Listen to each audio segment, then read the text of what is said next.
Okay, so welcome back to the video. We're going to continue on with turn 5. Okay, so this is turn 5. We've just completed the Union event phase and we're now going to go through the Union action phase.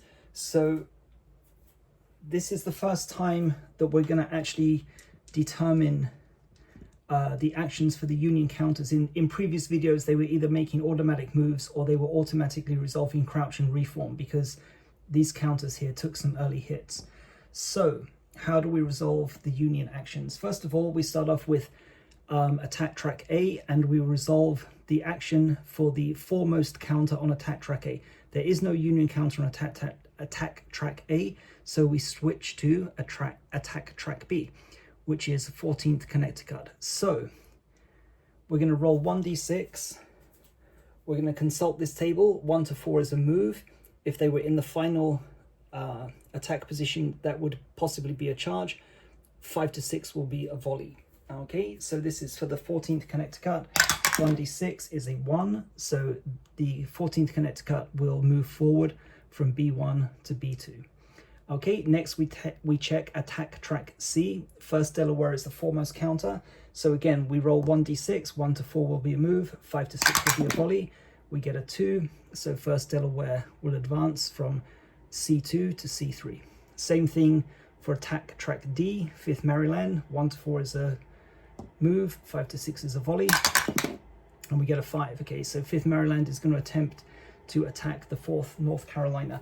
The target will always be the Confederate Regiment at the end, in the defensive position at the end of the attack track. So the cohesion check that we make, so 5th Maryland has a cohesion value of 2. The Union modifier is -2. Okay, there's a smoke modifier of -1, so that's -3 in total. So in fact, the 5th Maryland, the volley attack is ineffective. Okay, there's no way for it to hit. There are no bonus modifiers. So in fact, we're going to skip past that, and we're now going to resolve the actions for the rearmost Union counters. So A1, no counters. B1, there is no counter behind the 4th Connecticut. First Delaware, there's 108th New York. 108th New York is in attack position C1, so it's going to make an automatic move into C2.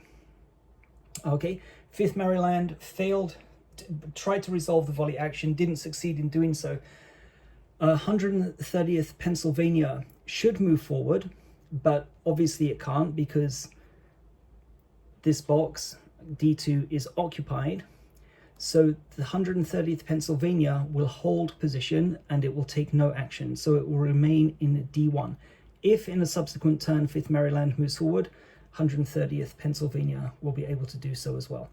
Okay, so that concludes the Union action phase. Next one is remove exposed tokens phase. So there is an exposed token, so we remove that. And that's a very quick phase. Okay, Union deployment phase, it's turn 5, so there is no deployment. Next deployment will be in turn 8. Confederate action phase, so we're going to roll 4d6, 4 action die. Okay, they're the results. Let me just get the other sheet. So again, there's a summary down here of the Union, of the Confederate actions available, but just so that you can see it more clearly, let's take a look here. So we assign each die to a column and then choose one of the actions from that column. So the 1 means no action available.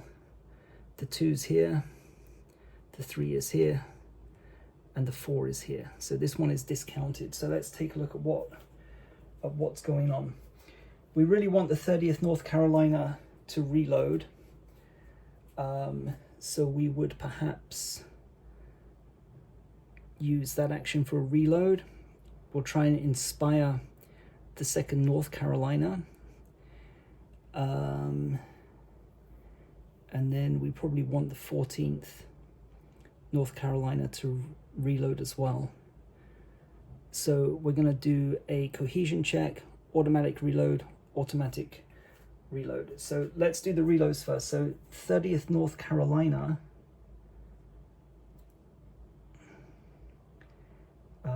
will reload, and you reduce the mini ball value by 2. 14th North Carolina will reload, mini ball value reduced by 1. That goes down to 2. This is important because we don't want to waste the ammunition token. We get 3 points of extra mini ball value, so we want to use that well.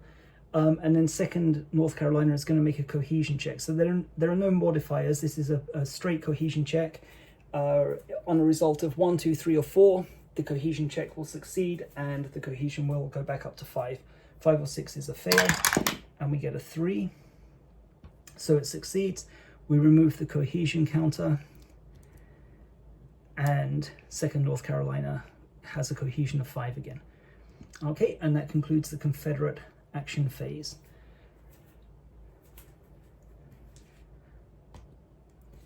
So next is the end of turn phase. Okay, this is just a tidy up phase. If there were any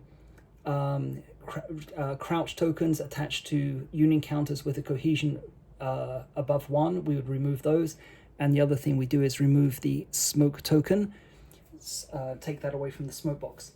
That concludes turn 5. We're going to mark off turn 5 here on the player sheet, and we'll get to turn 6 in the next video. So thanks a lot for watching, and I'll see you next time.